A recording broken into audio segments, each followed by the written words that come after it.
بالحب تلقاك البدور ضيف الأماني والسرور فيك العطايا والأجور يا مرحبا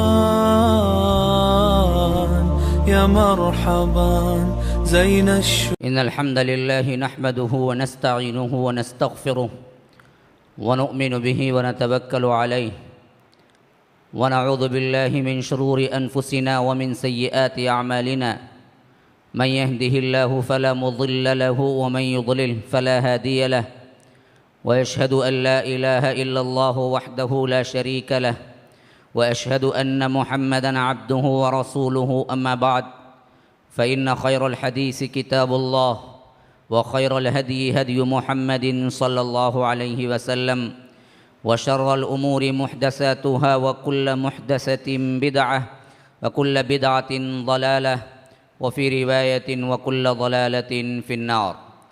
فأعوذ بالله من الشيطان الرجيم. بسم الله الرحمن الرحيم. واعبدوا الله ولا تشركوا به شيئا وبالوالدين إحسانا وبذي القربى واليتامى والمساكين والجار ذي القربى والجار الجنب والصاحب بالجنب وابن السبيل وما ملكت أيمانكم إن الله لا يحب من كان مختالا فخورا. اللهم أرنا الحق حقا وارزقنا اتباعه وأرنا الباطل باطلا وارزقنا اجتنابه. اللهم علمنا ما ينفعنا وانفعنا بما علمتنا وارزقنا علما. رب اشرح لي صدري ويسر لي أمري واحلل عقدة من لساني يفقه قولي. برادران اسلام، واجب الاحترام بزرگوں، دوستوں، عزیز ساتھیوں، لائق احترام ماؤں اور بہنوں، کلمہ اس سیریز کے تحت آپ کے سامنے تقریباً 13 راتیں گزر چکی ہیں کہ بعنوان مختلف عناوین کے کلمے کے تحت آپ کے سامنے آئی ہیں. آج جس ٹاپک پر مجھے گفتگو کرنی ہے، میں سمجھتا ہوں کہ انسانیت کی سب سے اہم ضرورت اس کے اندر مضمر ہے، اور ہر طرف ہر ایک، خواہ وہ فریق مخالف ہو یا اپنا ہو، اسی ایک کی پکار لگا رہا ہے، اور ہر کوئی شکوہ کر رہا ہے کہ اس کو اپنا حق نہیں ملتا، خواہ خاندانی معاملات میں ہوں، خواہ معاشرتی معاملات میں ہوں، خواہ اقتصادی معاملات میں ہوں، خواہ سیاسی معاملات میں ہوں، خواہ چھوٹا سے لے کر بڑا تک کا مسئلہ ہو یا چھوٹے سے لے کر بڑے تک کی عمر والا ہو، ہر کوئی یہ شکوہ کرتا نظر آتا ہے کہ ہمیں اپنا حق نہیں ملتا. تو آج اسی کے تحت بعنوان حقوق، کن کن کے کیا کیا حقوق اللہ رب العالمین نے ہم پہ فرض کیے ہیں، ہم پہ مقرر کیے ہیں، اور ہمیں کس طرح لوگوں سے چلنا چاہیے، اور ہمیں کس طرح رب العالمین سے اپنا تعلق استوار کرنا چاہیے، اور اللہ کے رسول صلی اللہ علیہ وسلم نے جو سوسائٹی بنائی تھی، جو معاشرہ بنایا تھا، وہ کس طرح اپنے آپ کے درمیان حقوق کو تقسیم کیا تھا، اور کس طرح علی الاعلان انہوں نے اس پر عمل کیا، اور دنیا کا واحد وہ معاشرہ جو کہ صرف اور صرف 23 سال کی مدت میں ایسا بنا کہ ایک زمانہ، اور ایک زمانہ نہیں بلکہ قیامت تک کا زمانہ اس زمانے کو یاد کرتا رہے گا جب بلال جیسی ایک شخصیت کعبۃ اللہ کے دیوار پہ کھڑے ہو کے اذان دے رہے ہوں، اور محمد الرسول اللہ صلی اللہ علیہ وسلم جیسی شخصیت نیچے کھڑے ہوئے ہوں. یہ مساوات کا، یہ عدل کا، یہ حقوق کا اللہ تبارک و تعالی نے جو انتظام ہماری شریعت میں رکھا، اور مسلمانوں سے کہا اگر آج ہم اس کے پیرو ہوتے، اگر ہم آج اس کے پیرو ہوتے، اللہ کی قسم کھا کے کہتا ہوں کہ آج نظام حکومت کی باغ دوڑ انگریزوں کے پاس نہیں ہوتی، حالات ہی تبدیل ہوتے، تاریخ ہی کچھ اور ہوتی. تاریخ میں بگاڑ وہاں سے آیا جب ہم نے حقوق کی پامالی کی. جو حق کی پامالی کرتا ہے اللہ تبارک و تعالی اسے کبھی انتظام اور انصراف میں نہیں لاتا، اور جو جتنا بڑا گنہگار کیوں نہ ہو اپنے معاملے میں انفرادی لیکن حقوق کی پاسداری کرتا ہے تو اللہ تبارک و تعالی اس کے سپرد کر دیتا ہے حکومتیں۔ فرعون 400 سال تک حضرت موسیٰ سے پہلے حکومت کرتا رہا، 400 سال تک۔ پوچھا گیا کہ اتنی لمبی مدت کیوں دی؟ تو اللہ تبارک و تعالی نے فرمایا کہ وہ اپنی رعایا کے ساتھ انصاف کیا کرتا تھا۔ وہ تو آخری میں ظالم بنا جب اس کو معلوم ہو چکا تھا کہ اس کی سلطنت کو توڑ پھوڑ کرنے والا پیدا ہو چکا ہے، تب جا کے وہ ظالم بنا۔ لیکن اس سے پہلے تک ماحول کیا تھا؟ وہ 400 سال تک حکومت کرتا رہا۔ اور آج ہماری حالت بھی اٹھا لیجئے، ایک وہ زمانہ تھا جو پورے تاریخ اسلام کے اندر مسلمان چھائے ہوئے تھے، اور آپ کو معلوم ہے بنو امیہ تقریباً 150 سال حکومت کر پائی، اور بنو عباسیہ تقریباً 350 سال حکومت کر پائی، اور 600 سال کے اندر ہمارا تمام شیرازہ بکھر گیا، اور اس کے بعد چھوٹی چھوٹی سلطنتوں میں بھی اسلامی ممالک کا قیام رہا، یہاں تک کہ ہندوستان میں 800 سال مغلوں نے حکومت کی، اور اسپین میں عبد الرحمن الملک جو پہلا الداخل کے نام سے ہے جو بادشاہ بنا، اس نے بھی تقریباً غرناطہ جو سب سے بڑا کیپٹل تھا اندلس کا، یہ انگریزوں کے ہاتھوں میں آیا 1400 میں، وہاں پر بھی تقریباً 800 سال حکومت کی، اور یہاں پر تقریباً 1857 تک آپ دیکھ لیں پوری حکومت مغلیہ سلطنت کے تحت تھی۔ 1857 پھر اس کے بعد وہ غدر کا واقعہ ہوا، اور اس کے بعد کیا ہے بہادر شاہ ظفر ایک قید ہوا، اور رنگون میں آج بھی اس کی قبر ہے، اور دونوں شہزادوں کو بھی قتل کر دیا گیا۔ 1857 تقریباً 90 سال ایسی حکومت رہی جہاں پر نہ پوری انگریزوں کی تھی، نہ جہاں پر نہ پوری حکومت مسلمانوں کی تھی، نواب اپنے اپنے الگ الگ تھے، اور اس کے علاوہ انگریزوں کی جہاں چاہے وہاں پکڑ تھی، یہاں تک کہ 1947 میں ہمارا ملک آزاد ہوا، اور آزاد ہونے کے بعد یہاں پر سیکولر ہر مذہب کی آزادی کے نام پہ جو حکومت ملی، لیکن دوسرے لفظوں میں کہہ لیجئے کہ مسلمانوں کو الگ فرقہ بنا کے انہیں مسلنا کچلنا شروع کر دیا گیا۔ تو ہماری تاریخ بھی بہت لمبی ہے، 800 سال اللہ نے چھین لیا حقوق کی پامالی سے، حق کی پامالی سے۔ ان کے حقوق آج پوری دنیا کے اندر چھایا ہوا نظام انگریزوں کا کیوں ہے؟ ان کے پاس ہزاروں برائیاں ہیں، ان کے پاس فحاشی عریانی ہے، ان کے پاس غیروں کے لیے ظلم کی انتہائیں ہیں، لیکن اپنے ممالک میں وہ حقوق کی پامالی نہیں کرنے دیتے۔ حق آج بھی ان کے ہاں ہے، ان کے ہاں آج بھی عدالتوں کا دروازہ کھٹکھٹانے سے حق مل سکتا ہے بنسبت ہندوستان کی عدالتیں کھٹکھٹانے سے۔ آج بھی امریکہ یورپین کنٹریز میں حقوق کی پامالی نہیں ہے۔ ایک شہری کے جو حقوق ہیں وہ حقوق دینے کے لیے وہ تیار ہیں اور دیتے ہیں۔ وقت کا پرائم منسٹر بھی کبھی قانون کے آگے آ جائے تو اس پر بھی قانون چلتا ہے، وقت کے پرائم منسٹر کو بھی وہاں پر کیا ہے چھوٹ نہیں ہے، آج بھی حق وہاں چلتا ہے۔ تو اللہ نے ان کے ہاتھوں میں حکومت دے رکھی ہے۔ 100 سال 200 سال کے عرصے کے اندر تمام دنیا پہ چھا چکے یہ لوگ، حالانکہ کوئی اچھائی ان کے اندر نہیں ہے سوائے ایک کہ یہ حقوق کی نسبت زیادہ خیال رکھتے ہیں۔ تم ان کے جیلوں کو بھی جا کے پہنچ جاؤ، جیل کے اندر بھی انہیں ایسا کھانا دیا جاتا ہے، ابھی میں سن رہا تھا 5 اسٹار ہوٹل میں نہیں مل سکتا، قیدی کو وہ کھانا وہ کھلاتے ہیں۔ اگر کوئی مسلمان قیدی ہے تو ان کے لیے برابر افطار کا اور برابر سحری کا انتظام ان کے قید خانے کے اندر بھی موجود ہے۔ حق کی پامالی نہیں کرتے۔ یہ اور بات ہے کہ دشمنی نکالنے کے ہزاروں اور طریقے ہیں، لیکن حق کی پامالی کبھی نہیں کی، تو آج دنیا میں چھا چکے ہیں۔ یاد رکھیے جب تک حق اور اس کے حقوق ہم نے ادا کیے، اللہ تبارک و تعالی نے ہمیں بنائے رکھا۔ جب ہم نے اپنے حقوق ضبط کر لیے اور ہم نے پامال کر دیا، بھائی بھائی سے بننے لگا اور مظلوم مٹتا چلا گیا، ظالم پاورفل ہوتا چلا گیا، تو اللہ تبارک و تعالیٰ نے ہمیں بھی سب کے ساتھ نیست و نابود ذلیل کر کے رکھ دیا۔ یہ حق جو کہ اللہ کے رسول صلی اللہ علیہ وسلم نے سب سے پہلا دیا تھا، پوری شریعت کا تر امتیاز ہے۔ ذرا تصور کر کے دیکھو، آج سے 1400 سال پہلے چلے جاؤ، ہر طرف اندھیرا اندھیرا، ہر ملک ظالم مظلوم آہ فغاں کرتے ہوئے نظر آتا ہے، حتیٰ کہ سب سے زیادہ اندھیرا اور مظلوم ترین ملک خود عرب تھا، جہاں پر زندہ درگور کر دی جاتی تھی بچیاں۔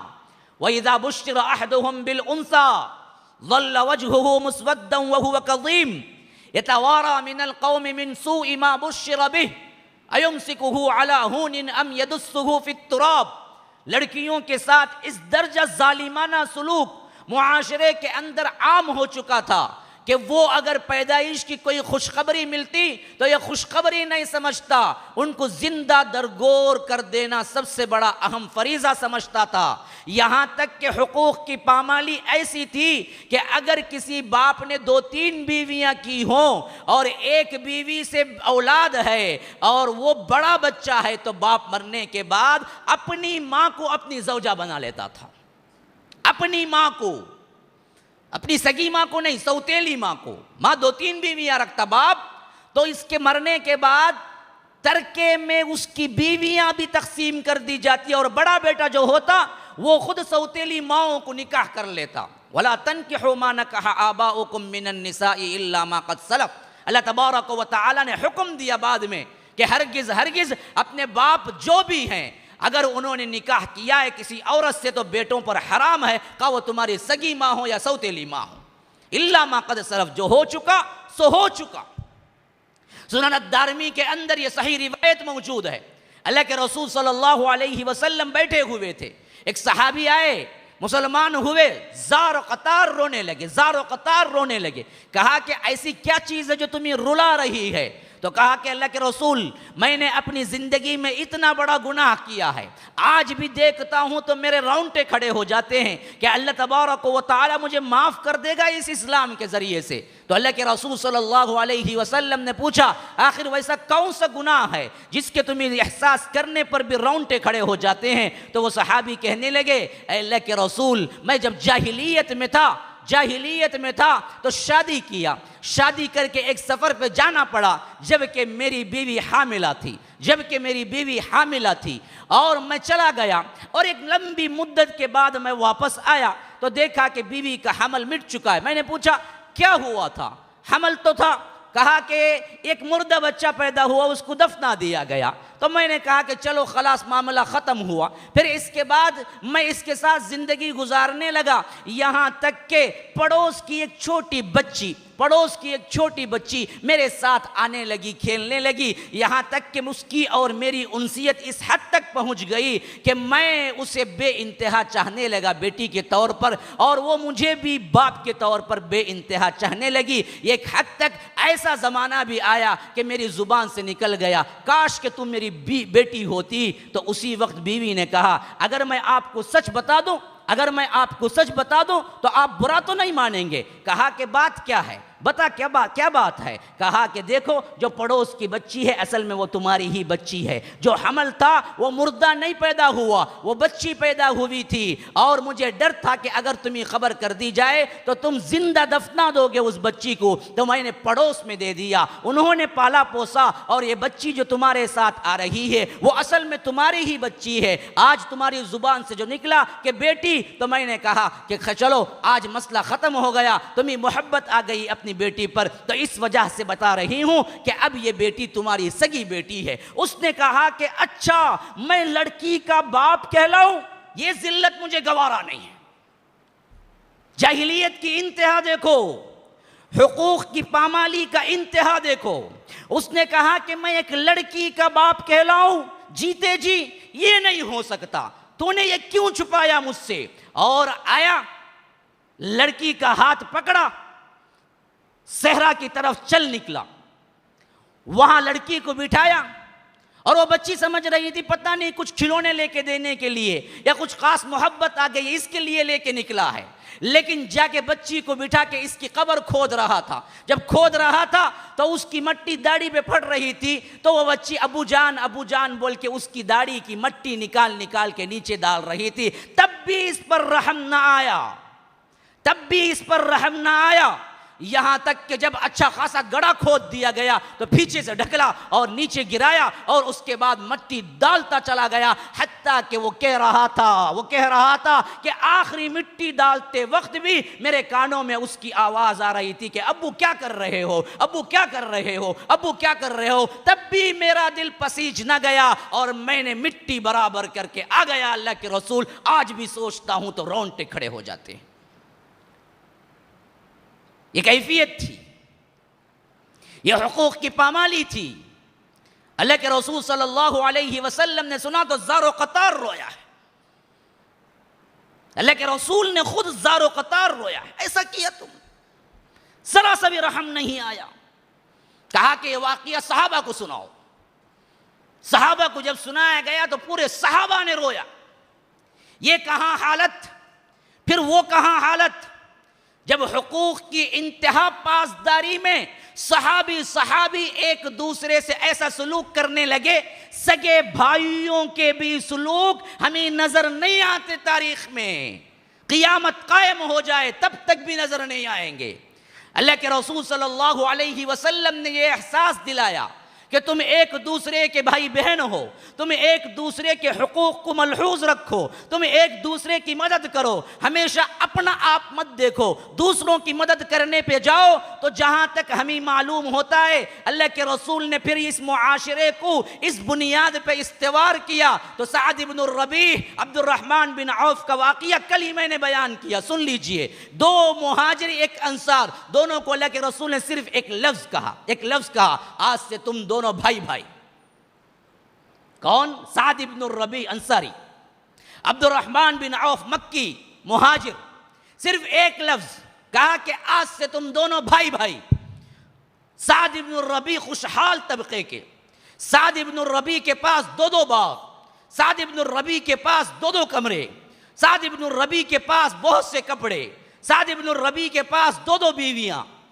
حضرت عبد الرحمن بن عوف کا ہاتھ پکڑا، گھر لے گئے، کہا کہ آج سے تم اور میں بھائی۔ اللہ کے رسول سگے نہیں، یہ اللہ کے رسول نے صرف ایک لفظ کہا تھا، بھائی کا حق جانتے تھے۔ کہا کہ اے میرے بھائی، بڑی خوشی ہوئی تمہارا بھائی بن کے، آج میرے پاس جو کچھ بھی ہے آج سے بالکل آدھا تمہارا ہے اور میرا ہے، حتیٰ کہ تم بیوی کو بھی دیکھ لو، جو بیوی تمہیں پسند آئے میں طلاق دیتا ہوں، عدت کے بعد شادی کر لو۔ حقوق کی پاسداری کا یہ عالم کتنے سال کے اندر 13 سال کے اندر یہ کہاں سے انقلاب برپا ہو گیا، یہ کہاں سے یہ کچھ تبدیلیاں آ گئی۔ یہ وہ لوگ تھے جو اصل میں سن کے جانے والے نہیں تھے، سن کے عمل کرنے والے تھے۔ یہ وہ لوگ تھے جنہوں نے اللہ کے رسول صلی اللہ علیہ وسلم کی ایک حرف، ایک حرکت، ایک قول کو اپنی زندگی کا محور اور نمونہ بنایا تھا۔ کبھی انہوں نے اپنے بارے میں نہیں سوچا، رسول نے جو حکم دے دیا، کہا کہ یہی ہماری زندگی کا آخری پوائنٹ ہے، اسی پہ ہمیں چلنا کا نقصان ہوتا ہے، خواہ ہمیں کیا ہے نفع ہوتا ہے۔ اللہ کے رسول صلی اللہ علیہ وسلم نے ایک کا حق بیان کیا تو اس حق کی پامالی کے وہ کبھی تیار نہیں ہوئے، خواہ جان چلی جائے۔ شام کا معرکہ تھا، قیصر سے لڑائی تھی، اللہ کے رسول صلی اللہ علیہ وسلم کے صحابہ لڑ رہے تھے، یہاں تک کہ زخمی ہو کے گرنے لگے، تپتی ہوئی ریت اور اس کے اوپر گرمی، اس کے اوپر خنجروں اور تیروں کے زخم، اور آخری نزع کی کیفیت میں پڑے ہوئے پیاس کی شدت، پانی لشکروں میں پانی سپلائی کرنے کے لیے الگ سپاہی ہوتے ہیں۔ فوج میں بعض لوگوں کی صرف ذمہ داری یہ ہوتی ہے کہ پانی دیا جائے زخمیوں کو جلدی سے، کیونکہ پیاس کی شدت سے بھی کئی لوگ مر جاتے ہیں، شہید ہو جاتے ہیں۔ تو انہوں نے آواز لگائی، انہوں نے آواز لگائی پانی، کوئی پانی دینے والا ہے؟ تو جو سقا تھے، جو پانی دینے والے تھے، وہ بھاگ کے دوڑ کے پہنچے اور اس قیدی، اس سپاہی کو جو ابھی ابھی زخمی اور پیاس سے تڑپ رہا ہے اور ساتھ ساتھ آخری نزا کی کیفیت میں پہنچ چکا ہے، منہ سے پیالہ لگا کر گھونٹ ڈالنے کی کوشش میں تھے کہ آواز دوسرے سپاہی، ویسے ہی زخمی سپاہی سے آواز آئی پانی پانی۔ انہوں نے کہا کہ نہیں، اس کو پلاؤ۔ اللہ اکبر! کس حالت میں مسلمانوں آج ہم کیا کر رہے ہیں اپنے مسلمان بھائیوں کے ساتھ، اپنے مسلمانوں کے ساتھ، اپنے سگے بھائیوں کے ساتھ ہم کیا تف ہے ہماری زندگی پر، حقوق کی پامالی ہم کس طرح کر رہے ہیں اور صحابہ کس طرح پاسداری کر رہے تھے۔ دیکھو نزع کی کیفیت، تیر اور برچھے لگے ہوئے، زخم خون خون، حالت پیاس سے حلق سوکھ چکا ہے، آخری نزع کی کیفیت اور پیالہ لگا دیا جاتا ہے، ایک قطرہ پانی ابھی پڑنے نہیں پایا، بازو کا سپاہی اسی حالت کا پانی یہ کان میں پڑتا ہے، پلانے والے کے نہیں، پینے والے کے کان میں پڑتا ہے، تو پلانے والے کو کہتا ہے میں اس وقت تک نہ پیوں گا جب تک اس سپاہی کو تم پانی نہ دے دینا، جاؤ ان کو دو۔ انہوں نے کہا کہ آپ بھی 2 گھونٹ لے لیجئے، میں ان کو بھی دے رہا ہوں۔ کہا کہ نہیں، تم جاؤ پہلے ان کو دو، اس کے بعد میں پیوں گا۔ صحابی کہتے ہیں کہ میں لے کے دوڑتا ہوا اس تک پہنچا اور ان کو پانی پلانے کی کیفیت میں تھا اور ایک قطرہ ڈالنے کے لیے منہ سے پیالہ لگایا ہی تھا کہ تیسرا ویسے ہی زخمی سپاہی سے آواز آئی پانی پانی۔ تو انہوں نے کہا کہ نہیں، مجھ پہ حرام، جاؤ ان کو پلاؤ پہلے۔ انہوں نے کہا کہ آپ تو کیا اس سے زیادہ شدید ہیں، اس سے زیادہ محتاج ہیں، آپ پہلے پی لیجئے 2-3 گھونٹ، میں ان کو بھی پلا کے آؤں گا۔ کہا کہ نہیں، جب تک ان کو نہیں پلا لیتے تب تک میں نہیں پیوں گا، جاؤ ان کو پلاؤ۔ تیسرے کے پاس پہنچا تو وہ پانی پانی کہتے کہتے شدت پیاس سے شہید ہو چکے تھے۔ وہ شہید ہو گئے تو دوڑتا ہوا میں دوسرے کے پاس آیا تو وہ بھی شہید ہو چکے تھے، پھر دوڑتا ہوا تیسرے کے پاس آیا، وہ بھی شہید ہو چکے تھے۔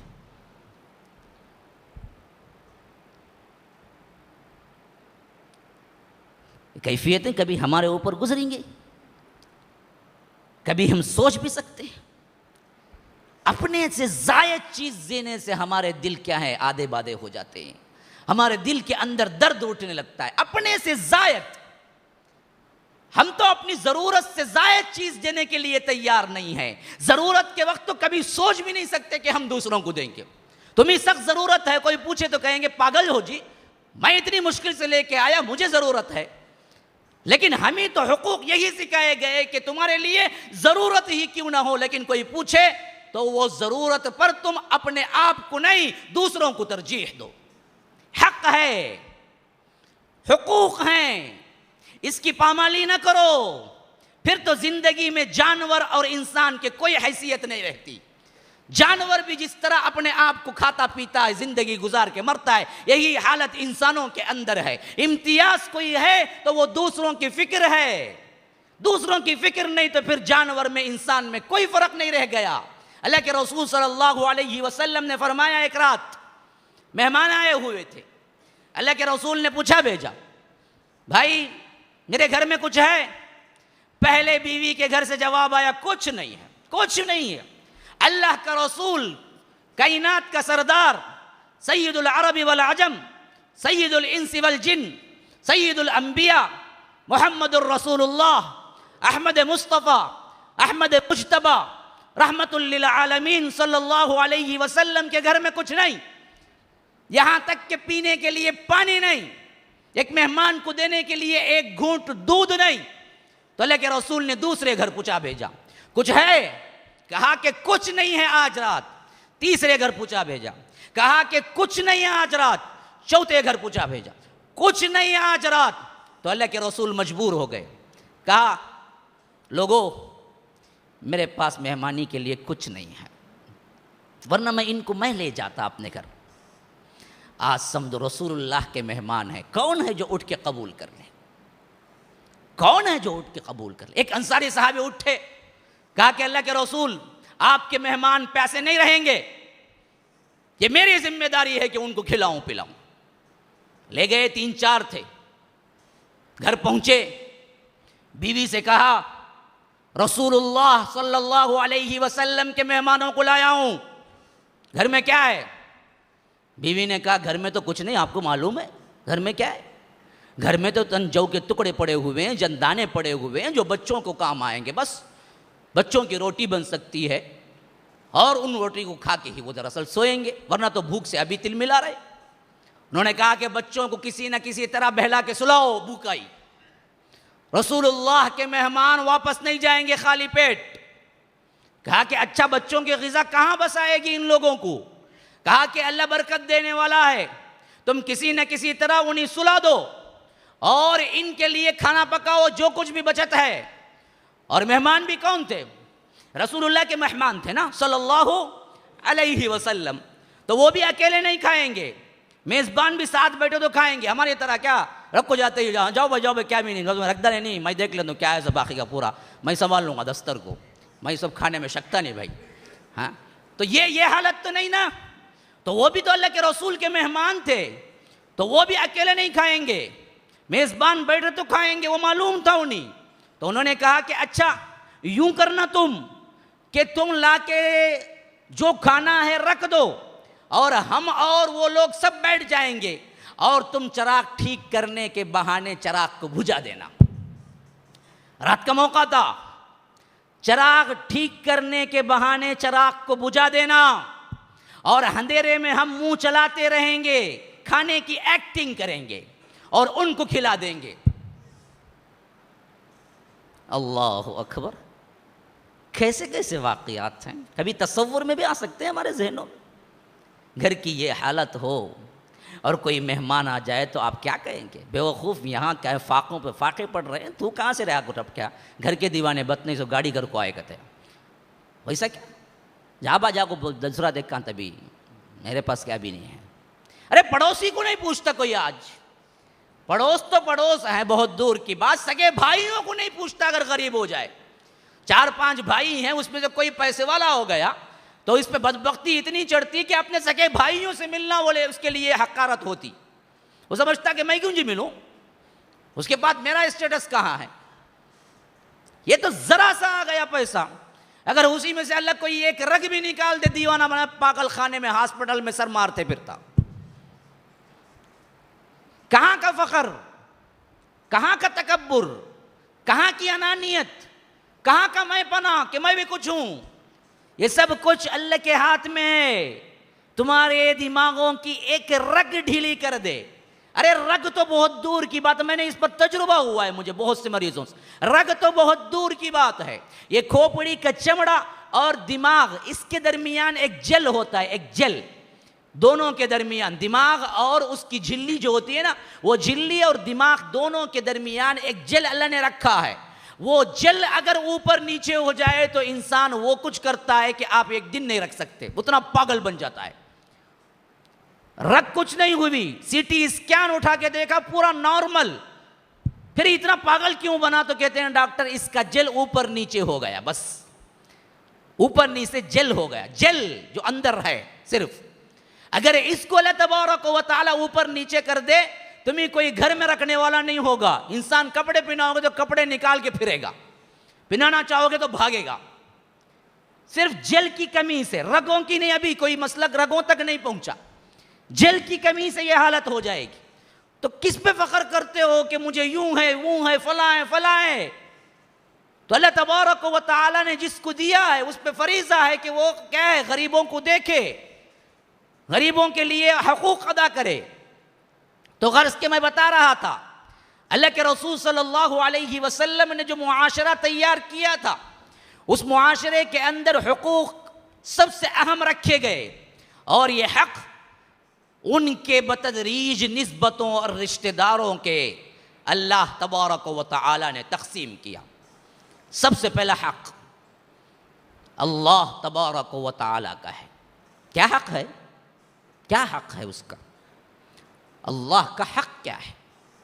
حضرت معاذ کنت ردیف النبی صلی اللہ علیہ وسلم، حضرت معاذ کہتے ہیں کہ اللہ کے رسول صلی اللہ علیہ وسلم کا میں ردیف بنا۔ ردیف بنا کیا مطلب ہے؟ پھیچا جو بیٹھتا ہے نا، بائک میں آپ سامنے چلا رہے ہیں، پیچھے بیٹھنے والے کو ردیف کہتے ہیں۔ تو اللہ کے رسول خچر پہ جا رہے تھے یا گدے پہ جا رہے تھے. ایک روایت میں آیا ہے کہ علی حمار، اللہ کے رسول اتنے متواضع تھے، گدے پہ سواری کرنا بھی حقیر نہیں جانتے تھے، گدے پہ بھی سوار ہو جاتے تھے. ہم تو ذرا اسٹیٹس بنتا ہے تو پھر برانڈ کی گاڑی میں چن ہو جاتے، ارے کیا مار ہوتی کہ نہیں جی اس میں سب بیٹھتا نہیں، میں یہاں کو اس میں جی بیٹھتا سو، ویسے سب نہیں بیٹھ سکتا میں، میرا اسٹیٹس کیا، میں کیسے بیٹھوں. ہاں اسٹیٹس ایک رگ ڈھیلی کر دی تو پھر گلی میں پاگل کی طرح پھرتا ہوا نظر آئے گا، تیرے کیا اسٹیٹس ہے. تو اللہ کے رسول گدے پہ بھی سوار ہو جاتے تھے. تو کہتے ہیں کہ میں گدے پہ سوار تھا کہ پاس میں معاذ بیٹھے ہوئے تھے، نوجوان صحابی، 18-20 سال کی عمر. اب اللہ کے رسول کی عمر مرتبہ کیا تھا؟ اگر ابو بکر کہتے نا جی میں ردیف تھا تو بات جڑی ہوئی لگتی. ہاں بھائی ابو بکر اور اللہ کے رسول کا عمر کا تفاوت بھی 2.5 سال ہے بس، اور وہ ہمیشہ کے ساتھ ہی رہے ہیں. اب ان کو بٹھا لیا پیچھے، اسٹیٹس برابر ہے. نوجوان بچہ ہے ایک بہت بڑا عالم کے پیچھے بیٹھنے لگا. جائی کیا رہے کیا تو کہہ رہا جا رہا عالم رہا تو بیٹھ میرے پیچھے. خود ہمارا اپنا ایک اسٹیٹس بن گیا تو لوگ کہتے ہیں کہ میرے اسٹیٹس کے مطابق میں بٹھاؤں گا، کسی کو بٹھاؤں گا بھی. تو لیکن اللہ کے رسول تو معاذ کو بٹھائے ہوئے تھے، بالکل نوجوان صاحب. یہ دراصل یہ بات بتانے کے لیے کہ تواضع اتنی تھی، اور دوسری بات بتانے کے لیے کہ نوجوان ہوتے ہوئے یہ معاذ اللہ کے ہاں بہت بڑا بلند مرتبہ رکھتے تھے، میں ان کو پیچھے بٹھاؤں. تو پیچھے بیٹھے ہوئے تھے. کہا کہ یا معاذ سنتے ہو؟ اب دیکھیے پیچھے جو بیٹھتا ہے نا اور خچر پہ بیٹھا ہو، ویسے بھی سیٹ لمبی نہیں ہے، خچر پہ بیٹھا ہو تو کتنا لگا ہوا بیٹھے گا. اب اس میں معاذ پکارنے کی کیا ضرورت تھی؟ ایسے ہی کہتے تو بھی سن لیتے معاذ. کہا کہ معاذ یا معاذ، تو جواب دیا کہ لبیک و سعدیک یا رسول اللہ، اللہ کے رسول حاضر ہوں. تو کچھ دیر خاموش رہے اللہ کے رسول، پھر تھوڑی دیر چلے تو پھر کہا یا معاذ، دوسری مرتبہ پکارا. انہوں نے کہا کہ لبیک و سعدیک، پھر تھوڑی دیر خاموش رہے، چلتے رہے. پھر تیسری مرتبہ کہا کہ یا معاذ، کہا کہ لبیک و سعدیک. کیوں ایسا کیا؟ اس وجہ سے کہ جو بات کہنی ہونی تھی کہی جا رہی تھی، کہنے والے تھے، اس کی اتنی اہمیت تھی کہ پاس والے کو اتنی مرتبہ متوجہ کر لے کہ واقعتاً کوئی امپورٹنٹ بات ہے جو اللہ کے رسول کہنا چاہتے ہیں. 3 مرتبہ پکار. پھر اس کے بعد سوال کیا اتدری ما حق اللہ علی العباد وما حق العباد علی اللہ، تمہیں معلوم ہے کہ بندوں پر اللہ کا کیا حق ہے اور اللہ کا بندوں پر کیا حق ہے؟ صحابہ کا عام معمول تھا، جب تک کہ ایک سوال کو اللہ کے رسول 3 مرتبہ نہیں دہرا لیتے تب تک تو یہی کہتے رہتے کہ اللہ و رسولہ اعلم، اللہ اور اس کا رسول ہی بہتر جانتا ہے. جب 3 مرتبہ دہراتے تو صحابہ معلوم کر لیتے کہ اللہ کے رسول صحابہ سے جواب سننا چاہتے ہیں، تب کہیں جا کے جواب دیتے، ورنہ معلوم ہونے کے باوجود بھی جواب نہیں دیتے. تب تک یہی کہتے ادب اللہ و رسولہ اعلم، اللہ اور اس کا رسول بہتر جانتے.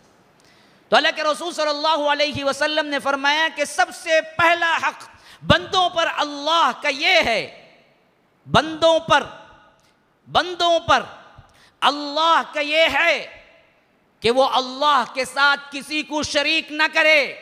اچھا خیر ہم تو مخلوق، ہم پہ تو حق عائد ہو سکتا ہے، خالق پہ کیا حق عائد ہو سکتا ہے؟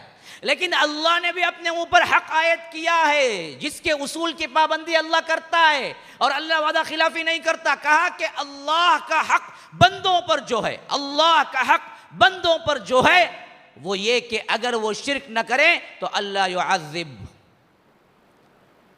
اللہ ان کو عذاب نہ دے. اللہ کا حق بنتا ہے اگر کوئی مشرک نہیں ہے، شرک نہیں کیا اپنی زندگی میں، اللہ اس کو عذاب نہ دے.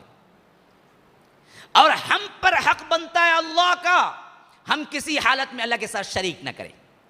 بس یہ ایک پوائنٹ. شرک اتنا بڑا فساد ہے، اتنا بڑا گناہ ہے کہ اس کو اللہ نہیں بخشتا. خواہ وہ آپ کیا کریں، مندر کے لیے دیکھیں یا بدھ کے سامنے کھڑے ہوں یا درگاہ کے سامنے کھڑے ہوں یا ولی کو مانے یا کسی جھنڈے کو مانے یا بنڈے کو مانے یا درخت کو مانے یا درگاہ کو مانے یا دروازے کو مانے، فرق وہی ہے کہ آپ کے لحاظ سے چیزیں بدلی ہیں، عقیدے میں کوئی فرق نہیں، سب ایک ہی شمار ہوگا، وہ شرک ہی ہے. وہ شرک ہی ہے۔ ابراہیم علیہ السلام کی بھی تو پوجا ہوتی تھی۔ اگر نبی ہوتا، اللہ کے رسول نے حجۃ الوداع میں کیوں اٹھا دیا ان کے پتلے کو بھی؟ کہتے کہ چلو جی باقیہ پتلے تو کیا ہیں، بت ہیں، ابراہیم تو خلیل اللہ ہیں، ان سے تو تم مانگ لو۔ چھوڑ دیا؟ نہیں، ان کو بھی گرا دیا، ان کو بھی گرا دیا۔ ارے ابراہیم خلیل الرحمن سے بڑا کوئی ولی کون ہو سکتا ہے؟ ولایت کا معنی یہ نہیں کہ تم اللہ کے ساتھ شریک کرو، نبوت کا معنی بھی یہ نہیں کہ تم اللہ کے ساتھ شریک کرو۔ اللہ اکیلا ہے، اللہ شرکت پسند نہیں کرتا۔ اللہ کا نہ کوئی وزیر ہے، نہ مشیر ہے، نہ اللہ تبارک و تعالیٰ کا کوئی ساجی ہے، نہ کوئی شریک ہے۔ اللہ تبارک و تعالیٰ اکیلا ہے اور اکیلا یہ سب بنایا۔ اللہ نے کبھی نہیں پوچھا عبد القادر جیلانی میں مخلوق بنانے والا ہوں، تم کتنا سپورٹ کرو؟ 50% تم ڈالتے ہو، 50% میں ڈالتا ہوں، چلو بزنس شروع کریں گے۔ نعوذ باللہ ثم نعوذ باللہ۔ ما اشہدتہم خلق السماوات والارض ولا خلق انفسہم وما کنت متخذ المضلین عضدا۔ جب میں نے پیدا کیا کسی سے گواہی نہیں لی، مشورہ نہیں کیا کہ بھائی کیا کرنا ہے، اب مرد عورت کو بنا رہا ہوں، پتہ نہیں کیا ہو رہا ہے، کہ بزنس بڑھے گا، آگے چلے گا نہیں چلے گا، تمہاری رائے کیا ہے؟ نہ اللہ کو کبھی یہ ضرورت پڑتی ہے چلو جی بہت تھک گیا ہوں جی، نیند بڑی آ رہی ہے، ذرا ایک 5 منٹ کو کیا ہے دکان سنبھالو بھائی، ذرا جا کو آتا ہوں، ہم نے حاجت پیش ہے۔ کتنا بڑا دکان والا رہتا ہے، کتنا بڑا تبھی دکان والا رہتا ہے، اسے حاجت تو لگی ہوئی ہے، کیا بولتا ہے ایک 10 منٹ بیٹھو جی، آ جاتا ہوں جی، 10 منٹ بیٹھو، 10 منٹ۔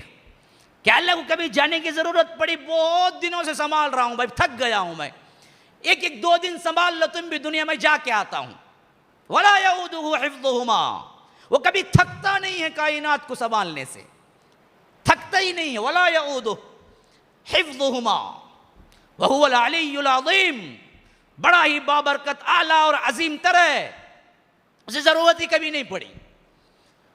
وَرَبُّكَ يَخْلُقُ مَا يَشَاءُ وَيَخْتَارُ، اللہ تبارک و تعالیٰ جو چاہتا ہے جیسے چاہتا ہے پیدا کرتا ہے، اس کا کل اختیار ہے، کسی سے کبھی کوئی چیز نہیں پوچھا، نہ پوچھنے کی ضرورت پڑتی ہے۔ رب العالمین تو وہ ہے جو بنانے پہ آتا ہے تو اندھیریوں کے اندر ہمیں صورتیں دے دیتا ہے۔ هُوَ الَّذِي يُصَوِّرُكُمْ فِي الْأَرْحَامِ كَيْفَ يَشَاءُ، ماؤں کے رحموں کے اندر ہم نے تمہیں بنا دیا، اور رحموں کے اندر بھی بنایا تو کیسے بنایا؟ فی ظلمات ثلاث، 3 جھلیوں کے اندر، 3 اندھیریوں کے اندر، ایک پیٹ کا چمڑا، ایک اندر کا چمڑا، ایک بچے دانی کا چمڑا، اس کے اندر ہم نے صرف ایک قطرہ بوند لے کر، ایک قطرہ اس پہ لے کے ہم نے تصویریں بنا دی کہ مرد بننا ہے، عورت بننا ہے، بچہ بن کے نکل جاتا ہے۔ انما اردناہ، اگر ہم ارادہ کرتے ہیں، ان یقول لہ کن فیکون، کہتے ہیں کہ ہو جا تو ہو جاتی ہے۔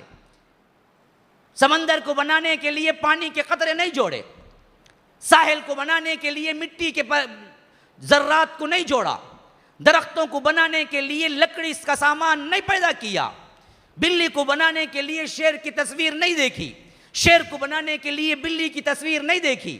وہ تو بے مثال پیدا کرنے والا ہے، فاطر السماوات والارض، اسے کوئی مثال کی ضرورت نہیں ہے، وہ اکیلا ہے، وہ تنہا ہے، وہ جو چاہے کر سکتا ہے، وہ ہر چیز کرنے پہ قادر ہے۔ صرف ایک حق مانگا ہے ہم سے، ایک حق مانگا ہے، دیکھو میرے ساتھ کسی کو شریک نہ کرو، ایک ہی حق ہے میرا۔ کل کافر کو لایا جائے گا جہنم کے پاس، جہنم دکھائی جائے گی تو وہ کہے گا رب العالمین جو چاہے میرے پاس سے لے لے، جو چاہے میرے پاس سے لے لے، زمین بھر اتنا سونا رہا تو میں دینے کے لیے تیار ہوں، یہ جہنم سے چھوڑ دے۔ اللہ پوچھے گا آج تو زمین بھر سونا دینا چاہتا ہے، لیکن دنیا میں تھا تو میں نے بہت ہی کم چیز حق مانگا تھا۔ وہ پوچھے گا کیا رب العالمین؟ میں تو صرف یہ مانگا تھا کہ میرے علاوہ کسی کی عبادت نہ کرو۔ آج تو زمین بھر اتنا سونا دینے کے لیے تیار ہے، لیکن میں تو دنیا میں صرف ایک ہی حق مانگا تھا میرا، کہ یہ سر جس کو میں نے اونچا بنایا ہے میرے سامنے کہیں نہ جھکنا، نہ بنڈے پہ، نہ جھنڈے پہ، نہ قبر پہ، نہ چادر پہ، نہ لوگوں سے، نہ منسٹر پہ، نہ پرائم منسٹر پہ، کوئی نہیں ہے۔ یہ سر اوپر دیا اللہ خالق نے، خالق کے آگے جھکنا ہے، کسی اور کے آگے جھکنا نہیں ہے۔ یہ ایک حق مانگا ہے اللہ نے، ایک ہی حق. اس حق کے عوض ایک حق ہم ہی دیا ہے، اللہ یعذب ولا یشرک بہ شیئا. جو ایک حق یہ پورا کر لے گا پھر ہم اس کو عذاب نہیں دیں گے. یہ میرا حق ہے، یہ میرے اوپر واجب ہے. تمہارے اوپر واجب یہ چیز ہے، اگر تم کر لو زندگی کے اندر، زندگی کا کوئی بھی مرحلہ ہو، اللہ کے علاوہ کسی کو نہ پکارو، اللہ کے علاوہ کبھی کسی کے لیے ہاتھ نہ اٹھاؤ، اللہ کے علاوہ کبھی کہیں بھی قیام نہ کرو، اللہ کے علاوہ کسی کے لیے رکوع نہ کرو، اللہ کے علاوہ کسی کے لیے سجدہ نہ کرو، اللہ کے علاوہ کسی کے لیے نظر نہ رکھو، اللہ کے علاوہ کسی کے لیے نیاز نہ رکھو، اللہ کے علاوہ کسی کے لیے خوف ڈر غائبانہ نہ رکھو. یہ اللہ کے حقوق ہیں، ان میں کسی اور کو شامل نہ کرو. اللہ اس کو کبھی پسند نہیں کرتا کہ اس کے حقوق میں ہم شرکت کریں. یہ اللہ کا حق ہے. نمبر 2، ایمانیات کے سلسلے میں اللہ کے حق کے بعد محمد الرسول اللہ کا حق ہے صلی اللہ علیہ وسلم. کیا حق ہے؟ کیا حق ہے؟ النبی اولا بالمؤمنین من انفسہم وازواجہ امہاتہم. نبی تمہارے جانوں سے زیادہ تم پر فضیلت رکھتے ہیں، اور ان کی بیویاں تمہاری مائیں ہیں، امہات المؤمنین ہیں. باپ کے درجے سے زیادہ اللہ کے رسول صلی اللہ علیہ وسلم کا درجہ ہے. محبت ایسے رکھو جیسے تم اپنے باپوں سے کرتے ہو، اس سے زیادہ رکھو. اور ضرورت پڑی اپنی جان سے زیادہ محمد الرسول اللہ صلی اللہ علیہ وسلم کی جان کی حفاظت کرنا. تو آج پوچھیں گے، آج تو نبی ہمارے درمیان نہیں، تو آج ان کا دین ہے، دین کی نصرت ان کی نصرت ہے. یہ اللہ کے رسول کا حق ہے. ان دونوں کے حقوق کو چھوڑ کے بندوں پہ آئیے. سب سے پہلا حق والدین کا ہے، جس پر میں نے کل مفصل گفتگو کی تھی. وَاعْبُدُوا اللَّهَ وَلَا تُشْرِكُوا بِهِ شَيْئًا وَبِالْوَالِدَيْنِ إِحْسَانًا. والدین کے بعد کس کا حق؟ وَبِذِي الْقُرْبَى، قرابت دار، رشتہ دار، رحم کے رشتے کے، خون کی حیثیت سے. کون کون آتے ہیں؟ بھائی بہن، چچا ماموں، پھر اس کے بعد ان کے بیٹے، پھر اس کے بعد جو قریب، ان کے ساتھ صحیح سلوک، ان کے ساتھ رحم و کرم کا سلوک، ان کو جوڑے رکھنے کے لیے اپنے آپ کو فنا کرنا، حتیٰ کہ تمہیں ان سے دکھ بھی پہنچے کوئی مسئلہ نہیں، وہ ہیں جواب دیں گے. لیکن آپ کے لیے حق کیا ہے کہ آپ ان کے ساتھ اچھائی کرو، صلہ رحمی کرو. حتیٰ کہ اللہ کے رسول صلی اللہ علیہ وسلم نے فرمایا لا يدخل الجنہ قاطع رحم. جنت میں وہ شخص داخل نہیں ہوگا، مسلمان ہے، صوم و صلات کا پابند ہے، روزہ ہے، تقویٰ ہے، تہجد ہے، نمازیں ہیں، لیکن رحم کو کاٹتا ہے، صلہ رحمی رشتہ داروں کو کاٹتا ہے، رشتہ داروں کے ساتھ اچھا سلوک نہیں ہے، رشتہ داروں کے ساتھ برا سلوک ہے، رشتہ داری کو نبھاتا نہیں ہے. تو اللہ کے رسول نے اعلان کیا لا يدخل الجنہ، وہ جنت میں داخل نہیں ہوگا. قاطع رحم، جو رحم کو کاٹتا ہے، جو رشتہ داری کو کاٹتا ہے، وہ جنت میں داخل نہیں ہوگا. اللہ کے رسول صلی اللہ علیہ وسلم نے فرمایا، بخاری و مسلم کی روایت ہے، اللہ تبارک و تعالی نے رشتہ داری کو پیدا کیا، رحم کو پیدا کیا. وہ اٹھ کے کھڑا ہوا، کہا کہ اللہ میرا حق کیا ہے؟ رب العالمین نے فرمایا جو چیزیں جوڑے رکھے گا، جو تجھے جوڑے رکھے گا میں اس سے جڑا رہوں گا، جو تجھے کاٹے گا میں بھی اسے کاٹ دوں گا. اللہ کے رسول صلی اللہ علیہ وسلم نے یہ رشتہ داری کا پاس و لحاظ ایسا رکھا کہ اللہ کے رسول کو کوئی سگے بہن بھائی نہیں تھے، کوئی سگے اکیلے تھے، اکیلے ایک ہی اولاد تھی، اللہ کے رسول اکیلے تھے. لیکن جہاں دودھ پیا حلیمہ سعدیہ کے گھرانے کے اندر، تو وہ بھی رضائی ماں بن گئی. اور اسلام میں کیا ہے، جو دودھ پلاتی ہے نا وہ بھی ماں کے حیثیت سے اتنے ہی رشتے حرام ہو جاتے ہیں جتنے ماں اگر دودھ پلائے یا ماں کے ذریعے سے رشتے حرام ہوتے ہیں۔ تو جن کا دودھ پیا حلیمہ سعدیہ کا جو دودھ پیا تو ان کی ایک بیٹی تھی جس کا نام تھا شیمہ، یہ اللہ کے رسول کو گود کھلاتی تھی، یعنی بڑی تھی اس زمانے میں۔ حضرت حلیمہ سعدیہ کی پہلی بیٹی سمجھ لیجئے، بڑی تھی اور اللہ کے رسول گود کے تھے۔ جب جا کے دودھ پیا، 4 سال تک وہاں دودھ پیا، تو یہ شیمہ جو بہن تھی اللہ کے رسول صلی اللہ علیہ وسلم کی رضائی بہن، ان کے ساتھ اللہ کے رسول کھیلا کرتے تھے اور اللہ کے رسول کو یہ اٹھایا کرتی تھی۔ اچھا، 4 سال کے بعد یہ واپس آ گئے اپنی ماں کے پاس، اور اس کے بعد تقریباً گزر گیا 50 سال کا عرصہ۔ حنین پیش آئی 9 میں، غزوہ حنین جب پیش آئی تو اس وقت جب قیدی آ گئے، اللہ تبارک و تعالیٰ نے فتح دے دی، تو ایک بڑھیا تھی، وہ بڑھیا کہتی تھی کہ میں رسول کی بہن ہوں، مجھے ہٹاؤ، راستہ دو۔ تو صحابہ حیران ہو گئے، یہ تو اکلوتے ہیں، ان کی نہ پہلے کوئی بہن، نہ بعد میں کوئی بہن، نہ بیٹا، نہ بھائی، یہ کیسے کہہ سکتے ہیں کہ بڑھیا بات تو صحیح کہہ رہی ہے؟ انہوں نے کہا کہ ہاں بالکل صحیح، مجھ تک محمد تک پہنچنے کا راستہ دے دو، بس ہم بات کر لیں گے صلی اللہ علیہ وسلم۔ تو غرض کے ہٹایا گیا ہجوم کو اور اللہ کے رسول صلی اللہ علیہ وسلم کو پہنچایا گیا ایک بڑھیا۔ اب اس زمانے میں وہ تقریباً 20 سال 30 سال کی رہی ہوگی، تو اب اللہ کے رسول 50 سال کے ہو چکے تھے، تو تقریباً 70-80 کے قریب رہی ہوگی۔ تو وہ بڑھیا آئی تو اللہ کے رسول صلی اللہ علیہ وسلم نے پوچھا کہ کیا بات ہے، تم بہن ہونے کا دعویٰ کرتی ہو لیکن مجھے تک جہاں تک معلوم ہے میری کوئی بہن نہیں ہے۔ کہا کہ اللہ کے رسول، بچپن میں جو میں آپ کو کھلاتی تھی بھول گئے؟ میں وہی شیمہ ہوں، رضائی بہن۔ تو اللہ کے رسول نے کہا اچھا، تب تو تمہارے پیٹھ پر بھی ایک نشان تھا جو میں کبھی ایک مرتبہ خوشی میں آ کے تمہیں قطر دیا تھا۔ اللہ کے رسول نے کہا میں ایک مرتبہ تمہیں جو قطرہ تھا، دانت کا نشان پڑ گیا تھا، وہ ابھی ہے؟ انہوں نے کہا کہ ہاں ہے اللہ کے رسول، یہیں پر موجود ہے۔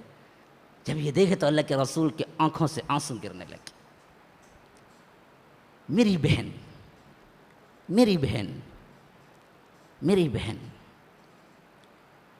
یہ کہا عزت سے چادر بچھا دی، اپنی چادر بچھا دی۔ بڑے بڑوں کو یہ رتبہ نہیں ملا کہ رسول اپنی چادر بچھاتے ہیں۔ شیمہ کے لیے چادر بچھا دی اور خاطر مدارات کرنے لگے کہ میں کیا لاؤں تمہیں۔ بہت خاطر مدارات، اعزاز و اکرام کیا۔ اس کے بعد اللہ کے رسول نے پوچھا شیمہ میرے ساتھ رہنا چاہتی ہو تو میں تمہیں بہترین طور پر رکھوں گا اپنے گھر میں، نہیں اپنے قبیلے میں واپس جانا چاہتی ہو تو تمہاری مرضی ہے۔ تو شیمہ نے کہا کہ اللہ کے رسول میں اپنے قبیلے میں جاتی ہوں، پوری زندگی وہیں کٹ گئی، میں کیا اکیلی یہاں آ کے کروں گی، میں اپنے قبیلے میں واپس جاتی ہوں۔ تو اللہ کے رسول نے بہت زیادہ اکرام کے ساتھ، بہت تحفے تحائف کے ساتھ انہیں واپس لوٹایا کہ چلو میری رضائی بہن کے ساتھ یہ معاملہ ہے۔ سگے تو نہیں ملے اللہ کے رسول صلی اللہ علیہ وسلم کو، یہ رضائی بہن تھی جن سے اللہ کے رسول صلی اللہ علیہ وسلم نے یہ محبت کی۔ آج سگوں کے اندر رشتہ داری نہیں ہے، چھوٹی چھوٹی باتوں پہ بڑے بڑے لمبے عرصے مل جاتے ہیں جن میں تم بات تک نہیں کرتے، تم دشمن بن جاتے ہو، ایک دوسرے کو گرانے میں لگے رہتے ہو، خاص کر خاندانی ماحول میں، کزنس لوگوں میں یہ ہمیشہ یہ بری عادت رہی ہے کہ اپنے ہی خاندان والوں کو گرانے میں لگے رہتے ہیں کہ وہ کیسے بڑھتا، اس کے پاس کار کیوں آئی، اس کے پاس اتنا زیادہ کیا ہے، مال کیسے آیا، اس کے پاس ایسے بچے کیوں ہیں کہ بہترین ان کو جاب مل گئی۔ ارے تو تم کو خوش ہونا ہے، تمہارا اپنا خاندان ہے، تمہیں کون یہ بخشا؟ یہی اللہ تبارک و تعالیٰ نے، کہ اللہ تبارک و تعالیٰ بے انصاف ہے کہ ایک کو ایک دے دے جس کو انصاف کے تقاضے کے مطابق اس کا مستحق نہیں ہے اور تمہیں گرا دے۔ نہیں، اگر تم اس طرح کہو گے کہ اس کو یہ کیوں آیا اور مجھے کیوں نہیں ملا، تو دراصل یہ اس پہ اعتراض نہیں، اللہ رب العالمین پہ اعتراض کہ اے اللہ تو ناقص فیصلہ کیا ہے، یہ کہنے کے لیے تیار ہو۔ اللہ تبارک و تعالیٰ جانتا تھا جس کو جو دینا تھا، تمہیں اس کی تمنا نہ کرنا چاہیے۔ وَلَا تَتَمَنَّوْا مَا فَضَّلَ اللَّهُ بِهِ بَعْضَكُمْ عَلَى بَعْضٍ۔ لوگوں دیکھو، ہرگز جو ایک دوسرے پہ اللہ نے اتار چڑھاؤ نعمتیں دے رکھی ہیں اس کی تمنا نہ کرو، ان کو صحیح دیا ہے جو دینا تھا۔ ایک دوسرا مطلب کیا ہے؟ کوئی عورت یہ تمنا نہ کرے کہ میں مرد بن جاتی تو فلاں فلاں کر لیتی، کوئی مرد یہ تمنا نہ کرے میں عورت بن جاتا تو مجھے فلاں فلاں مل جاتا، یہ مطلب بھی اندر ہے، کیونکہ سورہ نساء کے اندر آیت ہے یہ، وَلَا تَتَمَنَّوْا مَا فَضَّلَ اللَّهُ بِهِ بَعْضَكُمْ عَلَى بَعْضٍ۔ اور بڑا لڑکا، گھر کا بڑا بھائی باپ کے برابر ہوتا ہے، باپ کے برابر ہوتا ہے۔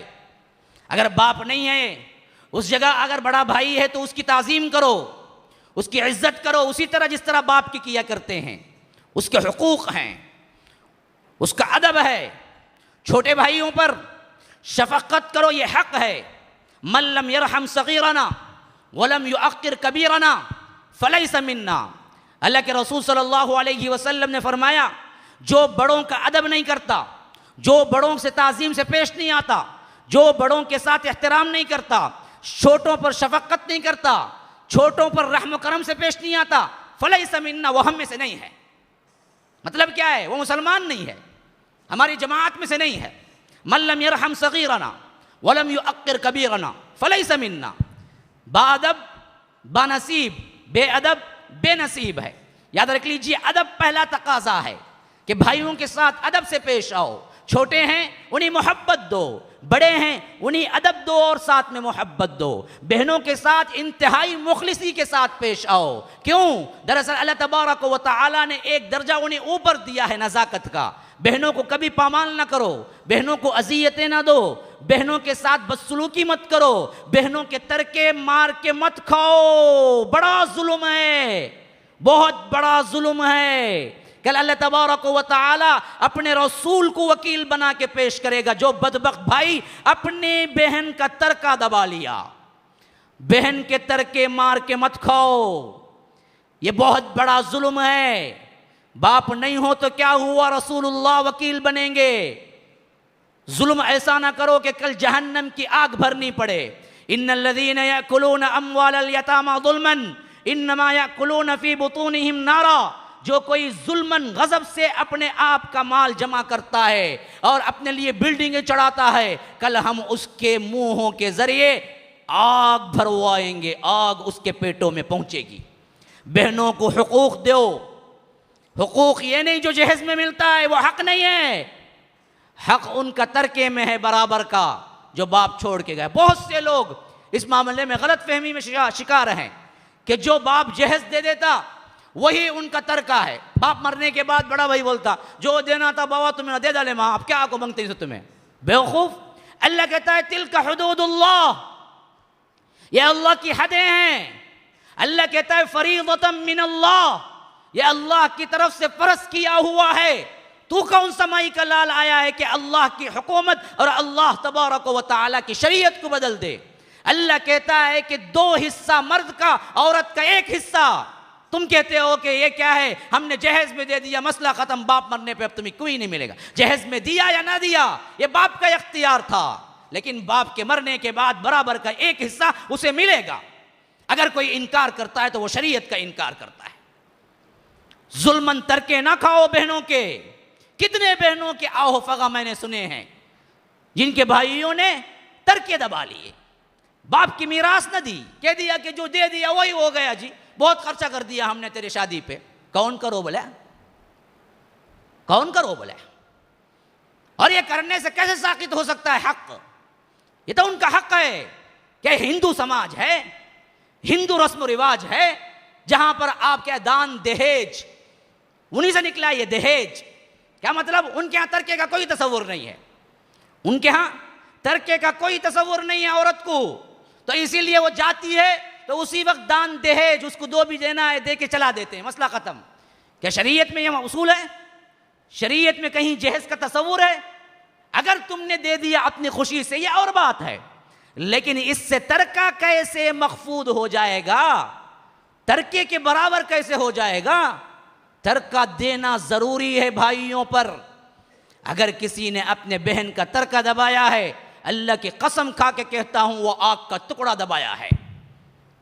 کل اس کو جھیلنا پڑے گا، وہ پوری زمین آگ کی حیثیت سے کھندے میں ڈال کے حشر کے میدان میں پھرنا پڑے گا۔ بہنوں کے ترکے نہ دباؤ، بہنوں سے اچھا سلوک کرو، بہنوں کو گالیاں نہ دو، بہنوں پر ہاتھ مت اٹھاؤ۔ عورتوں پر عموماً ہاتھ اٹھانے سے اللہ کے رسول صلی اللہ علیہ وسلم نے روکا ہے۔ یہ تو صنف نازک ہیں، ان کے احترام میں اللہ تبارک و تعالی نے ایک سورہ رکھی، سورۃ النساء۔ سورۃ الرجال کہیں بھی نہیں ہے، مردوں کی سورت پورے قرآن میں نہیں ہے۔ سورۃ النساء عورتوں کی سورت اللہ تبارک و تعالی نے الگ سے رکھا۔ اسی طرح کسی مرد کے نام پر کوئی سورت نہیں ہے، عورت کے نام پہ سورت ہے، سورت ہے سورہ مریم۔ انبیاء کو چھوڑ کے، انبیاء کے ناموں پہ کیا سورتیں ہیں؟ انبیاء کو چھوڑ کے عام لوگوں کے نام پہ کوئی سورت نہیں ہے۔ اور یہ سورت احترام انسانیت کے لیے ہے کہ مریم کی سورت رکھا۔ مریم عورت تھیں تو اللہ تبارک و تعالی نے ان کو معزز کیا۔ تم کون ہوتے ہو ان کی عزت کو اتارنے والے؟ ان کے ساتھ صحیح سلوک کرو، بھائی بہن، رشتہ دار، حق، خون۔ اب اس کے بعد دوسرا مرحلہ کون سا ہے؟ باہر سے آنے والے کون ہیں؟ شادی کے ذریعے جس کو تم جوڑتے ہو، اسے کہتے ہیں مساہرتی رشتے، شادی سے پیدا ہوتے ہیں۔ کون؟ پہلے نمبر پہ بیوی، دوسرے نمبر پہ بیوی کے ماں باپ، ساس سسر، تیسرے نمبر کے اس کے بھائی بہن۔ یہ پورے بھی رشتے کے اندر آتے ہیں، بعد میں آتے ہیں لیکن رشتے کے اندر آتے ہیں۔ ان کے حقوق کی پامالی بھی نہ کرو، ان کا حق دو، کیونکہ اللہ کے رسول صلی اللہ علیہ وسلم نے فرمایا استوصوا بالنساء خیرا۔ لوگو، میں آخری بار تمہیں عورتوں کے معاملے میں وصیت کرتا ہوں، ان کے ساتھ اچھا سلوک کرو۔ اچھے سلوک میں سب سے پہلے مستحق مساہرتی رشتوں میں بیوی آتی ہے، والصاحب بالجنب، جو میں ابھی آیت میں بھی تلاوت کیا، پہلو کی ساتھی، یعنی سائیڈ میں رہنے والی، اس کے ساتھ صحیح سلوک کرو۔ کل پوچھا جائے گا اللہ کے نام پر تم نے انہیں حلال کیا ہے، اللہ کے نام پر تمہارا نکاح ہوا ہے، پھر اس کے ساتھ ان کے ماں باپ کا بھی احترام کرو، کیوں احترام انسانیت کے اندر یہ بات ہے کہ بیوی کے احترام میں اس کے ماں باپ کا بھی احترام ہے۔ بعض لوگ ہمیشہ سسرے کو یا ساس کو گلیاں دیتے رہتے ہیں اور سمجھتے ہیں بڑا فخر ہے، میں داماد ہوں جی، میں داماد ہوں تو بڑا فخر ہے ان کا، ہمیشہ گالیاں دو۔ اور بیچاری کتنے حد تک صبر کرے اپنے باپ کی گالیاں سنتے ہیں؟ ایک مرتبہ کبھی پھٹ پڑتی ہے تو مار دھاڑ طلاق تک نوبت پہنچ جاتی ہے۔ کیا تم نے ایسا ہی کیا؟ تمہارے ماں باپ کے ساتھ اگر کیا جائے تو تم خاموش رہو گے؟ ماں باپ ہوتے ہیں، خواہ وہ کسی بھی حیثیت سے ہوں، آپ کو احترام کرنا چاہیے۔ پھر اس کے بعد کن کے حقوق؟ عام انسانوں کے حقوق، عام انسانوں کے حقوق۔ اس میں سب سے پہلے مسلمانوں کے حقوق۔ فرمایا حق المسلم علی المسلم ست، یہ دوسری روایت میں ہے کہ عشر، تیسری روایت میں ہے کہ سبع۔ ہر مسلمان پر دوسرے مسلمان پر حق ہے، بخاری و مسلم کی روایت کے مطابق۔ پہلا حق کیا ہے؟ اذا لقیتہ فسلم علیہ، ملے تو سلام کرے۔ ہمیں کیا بولتے ہیں؟ کیسے ہیں جی؟ ہائے، اچھے ہیں گی؟ ارے بیوقوف، لے سلام تو کر۔ بعض لوگ کیا کرتے معلوم ہوتا مسلمان گھر کو کال کر رہے ہیں، اپنے بھائی کو کال کر رہے ہیں، ہلو کون بات کرتے ہیں اس وقت؟ کون تبھی بات کریں جی، السلام علیکم بولو، اس سے کیا فرق پڑتا تمہیں کون بات کرتے ہیں؟ کوئی تو مسلمان ہی تو اٹھایا ہوگا۔ سلام کی عادت ڈالو، السلام قبل الکلام۔ اللہ کے رسول نے کہا کہ بات کرنے سے پہلے سلام کرنا چاہیے، اور یہ حق بنتا ہے مسلمان کا کہ جب بھی ملو اس سے سلام کرو۔ سلام کی اتنی بڑی اہمیت ہے کہ اللہ کے رسول صلی اللہ علیہ وسلم نے بات نہ کرنے کے لیے کہا ہے، کتنی بھی ضروری بات ہو سلام کرو، پھر اس کے بعد بات کرو۔ اذا لقیتہ فسلم علیہ واذا دعاک فاجبہ واذا استنصحک فانصحہ واذا عطس فحمد اللہ فشمتہ۔ یہ حقوق ہیں، جب تمہیں وہ دعوت کو بلائے تو دعوت قبول کرو۔ دوسرا حق ہے مسلمان کا، بول رہا ہے کہ بھائی آؤ بھائی، میں کہاں جی اس کے اس میں سب جاؤں۔ ہاں یہ اور بات ہے کہ وہاں گانا بجانا ہے، یہ اور بات ہے شریعت کی پامالی ہو رہی ہے، یہ اور بات ہے کہ حرام کاری ہو رہی ہے، تو تم حکمت سے سمجھا سکتے ہو، دیکھو بھائی میں ایسے مجلسوں میں نہیں آتا، لیکن عموم اگر بلائے تو تمہیں جانا چاہیے۔ اذا دعاک فاجبہ، تیسرا حق کیا ہے؟ وَإِذَا اسْتَنصَحَكَ فَانصَحْهُ، اگر کوئی آپ کے پاس آ کے کوئی مشورہ پوچھتا ہے اور آپ کو معلوم ہے اچھا مشورہ کون سا ہے، اسے دے ڈالے تو انہیں آگے بڑھ جاؤں گا، نہیں کہتے بھی الٹا سیدھا بولنا، اسے نہیں بول، حق ہے اس کا۔ مثلا آپ کوئی بزنس مین ہے، وہ بھی کوئی بزنس شروع کرنا چاہتا ہے، آپ کے پاس آیا، بھائی بتاؤ کہ میں بزنس شروع، تمہیں بہت بڑے کیا ہے اس میں ایکسپیرینس ہے نہیں، ذرا بتاؤ۔ وہ کہ جی وہ اس کے پاس سے لو مارو نے اچھا دیں گا، کون اچھا دیتا نہیں، اس آدمی کو بتاؤ چھوڑا ہے، اچھا دیں گا اگر بول کہ انہیں بڑھیں گا نہیں۔ بہت بڑی حق کی پامالی ہے، یاد رکھیے۔ امانت دار کہتے ہیں اللہ کے رسول، جس سے مشورہ کیا جاتا ہے وہ امین کی طرح ہے، اگر اس کو صحیح معلوم ہے ضرور بالضرور صحیح بتلانا ہے، غلط نہیں بتلانا ہے، اور خاموش بھی نہیں رہنا ہے، رہنمائی بھی کرنا ہے۔ وَإِذَا اسْتَنصَحَكَ فَانصَحْهُ، اور وَإِذَا عَطَسَ فَحَمِدِ اللَّهَ فَشَمِّتْهُ، اگر چھینک دے الحمدللہ چھینکنے والا کہے تو جواب میں یرحمک اللہ کہے، اور چھینکنے والا یہدیک اللہ کہے۔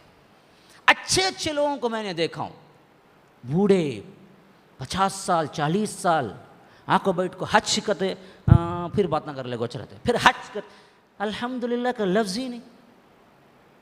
اچھے اچھوں کو نہیں معلوم ہے کہ چھینکنے پر الحمدللہ کہنا چاہیے، اور جو سنتا ہے اس پر یہ حق بنتا ہے کہ وہ یرحمک اللہ کہے، پھر چھینکنے والے پہ یہ حق بنتا ہے کہ یرحمک اللہ کے جواب میں یہدیک اللہ کہے۔ یہ اچھے اچھوں کے پاس نہیں ہے آج، بڑی بڑی تعجب کی بات ہے۔ میں نے بہت سے ایسے محفلوں میں دیکھا ہوں جو اچھے ہیں، دیندار نمازی ہیں، وہ بھی چھینکتے ہیں تو ایسے ہی بیٹھ جاتے ہیں خاموشی سے۔ آپ کو پتہ نہیں کہ تمہارے سیکنڈ کے 1000ویں حصے میں تمہاری زندگی کھڑ گئی تھی۔ چھینک ایک ایسی چیز ہے جس سے پورا نظام سسٹم اور دل بھی کھڑ جاتا ہے سیکنڈ کے 1000ویں حصے کے لیے، اور پھر چالو ہوتا ہے۔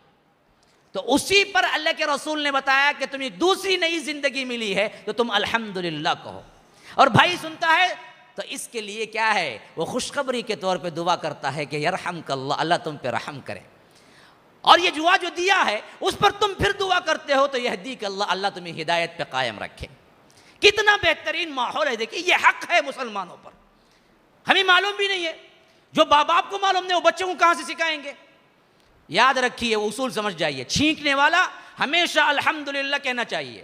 اللہ کے رسول کے پاس ایک صحابی آئے اور ایک صحابی بیٹھے، دونوں کو چھینک آئی، ایک صحابی نے الحمدللہ کہا تو اللہ کے رسول نے کہا یرحمک اللہ، دوسرے نے کہا نہیں، اللہ کے رسول خاموش بیٹھے رہے، صحابی غصے میں آ گئے، کہا کہ اللہ کے رسول ان کے لیے اتنی بڑی دعا، رسول اگر یہ کہے کہ اللہ تم پہ رحم کرے تو بس مسئلہ ہی ختم نہ۔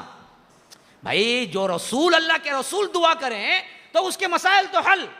تو کہا کہ اللہ کے رسول آپ اس کو تو کیا اتنی بڑی دعا دیے، مجھے کچھ نہیں دیا۔ کہا کہ تم الحمدللہ بولے ہی نہیں، میں کہاں سے دعا دیتا؟ دعا اس وقت دینی ہے جب الحمدللہ بولنا چاہیے، الحمدللہ بولنا چاہیے۔ حضرت حسن اور حسنین کے بارے میں آتا ہے کہ وہ بڑے باادب تھے، لیکن شریعت کو سکھانے میں بڑا کمال تھا۔ ایک مرتبہ ایک بڑا آدمی، بوڑھا آدمی ان کے سامنے بیٹھ کے کہا، چھینک دیا۔ حسن تھے چھوٹے اور انہیں معلوم تھا الحمدللہ بولنا، لیکن نہیں بولا۔ اب انہوں نے اگر یہ کہے کہ بڑے آدمی کو جا کے الحمدللہ نہیں بولنا تھا کیا تم نا، کیا غصہ آؤں گا؟ اب یہ بے ادبی بھی نہیں کرنا ہے، یہ بے ادبی۔ اب حضرت حسن نے کیا کیا کہ میاں جی، چچا جی، کوئی چھینکتا ہے تو کیا بولنا چاہیے؟ کہا کہ الحمدللہ، یرحمک اللہ۔ حضرت حسن نے کہا کہ یرحمک اللہ، چلو تم نے کہہ دیا الحمدللہ۔ سوال کیا کیا انہوں نے؟ میاں جی جو کوئی چھینکتا ہے تو کیا بولنا چاہیے؟ تو وہ بوڑھے میاں نے جواب دیا کہ الحمدللہ، تو فوراً حسن نے جواب دیا رضی اللہ عنہ، یرحمک اللہ۔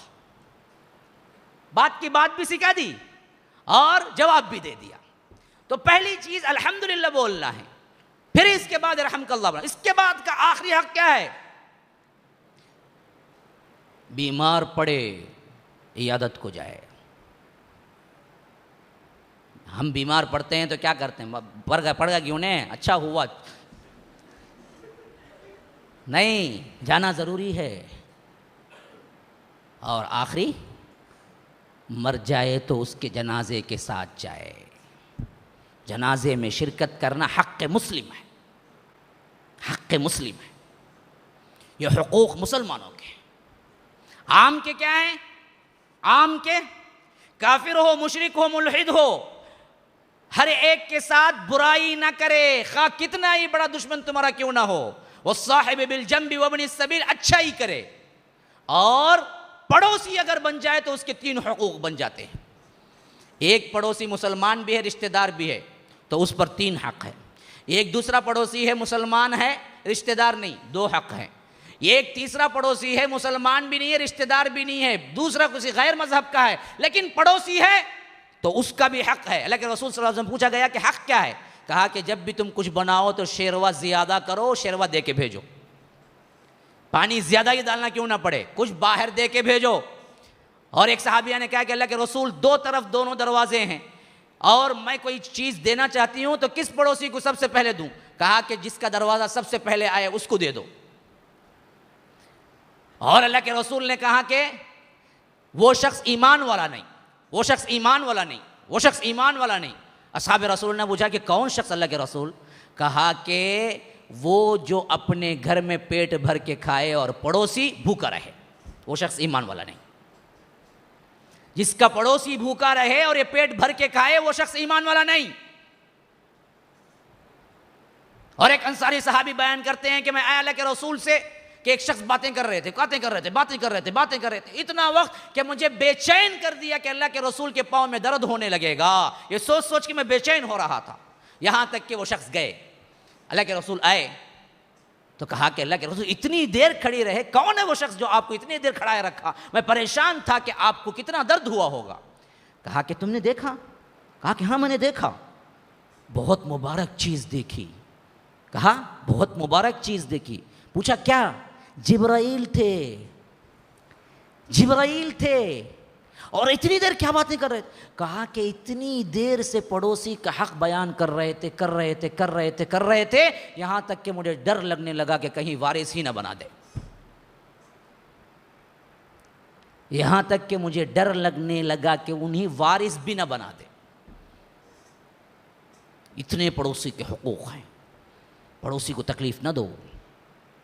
اس کی بہت بڑی گناہ اور بہت بڑی کیا ہے، کراہیت ہے اللہ کے رسول صلی اللہ علیہ وسلم کے ارشادات۔ جو پڑوسی کو تکلیف دیتا وہ کبھی کامیاب نہیں اور کبھی جنتی نہیں بن سکتا، مومن بھی نہیں بن سکتا۔ ایک صحابی آئے، کہا کہ اللہ کے رسول ایک پڑوسی ہے، بڑا اذیت دیتا ہے، خاموش نہیں رہتا، کچھ نہ کچھ کرتا ہی رہتا اور بڑا تنگ کرتا ہے۔ اللہ کے رسول نے کہا اچھا جی، تم کیا کرو، کل صبح سویرے اپنے گھر کا ایک ایک سامان لالا کے باہر ڈالتے جاؤ، پورا سامان بکھر جائے گا تو لوگ آئیں گے، لوگ جب وہاں سے گزریں گے تو پوچھیں گے بھائی کیا ہوا، بھائی کیوں سامان باہر ڈال رہے ہو؟ کہو کہ بھائی یہ پڑوسی جینے دیتا نہیں مجھے، یہ پڑوسی جینے دیتا نہیں، تو سب گالی دیں گے، آگے جائیں گے، پھر دیکھو کیا ہوتا ہے۔ اب وہ صحابی کیا کیے، صبح سویرے اٹھ کے پورا سامان باہر ڈال کے بیٹھ گئے۔ اب ایک آدمی آ رہا ہے، کیا بھائی سامان باہر؟ ہو بھائی یہ پڑوسی جینے دیتا نہیں۔ ارے ایسا غلیظ پڑوسی گئی، کیا جی مصیبت ہے نا، جو سمجھیں گے۔ اب آگے گئے، 1 جنا گیا، 2 جنا گیا، 3 جنا گیا، ہر آدمی آ کو آواز کرتا ہے، پیچھے سے پڑوسی نکل گیا، بولا بھائی السلام علیکم، نکو بھائی اندر آ جاؤ بھائی، تمہیں میں اس کے اوپر کیا بھی نہیں کروں گا بھائی، اتنے لوگ بولے تو میں کیا بھائی کروں۔ یہ ایک ٹیکنیکلی پرابلم سالو کرنے کا ہے، اللہ کے رسول نے بتایا ہے۔ ذرا تنگ ہو تو سامان باہر ڈال کے بیٹھ جاؤ، کون آتا بولو، انہیں بڑا ستاتا بھائی نے، بس وہاں سے عید کی دال گلنا شروع ہو جائیں گی۔ اب وہ آگے کیا کیا، ہاتھ جوڑ دیا کہ نہیں بھائی اندر سامان لے کے جاؤ، میں اب ستاتا نہیں تمہیں کبھی بھی۔ پھر اللہ کے رسول نے دوسرے دن پوچھا کیا ہوا؟ کہا کہ اللہ کے رسول سدھر گیا، تو اسی لیے کہا تھا میں نے، سدھر گیا، بات ختم ہو گئی۔ تو یہ ٹیکنیکل پرابلم سالو کرنا ہے، اگر کرنا ہے تو کر سکتے ہو تم بھی۔ تو یہ حقوق ہیں میرے مسلمانوں، میں نے عام کا بھی بتایا، خواص کا بھی بتایا، عورتوں کا بھی، مردوں کا بھی بتایا۔ تو حقوق کو حق سمجھ کے ادا کرو، اللہ کے ہاں بہت بڑا درجہ ہے۔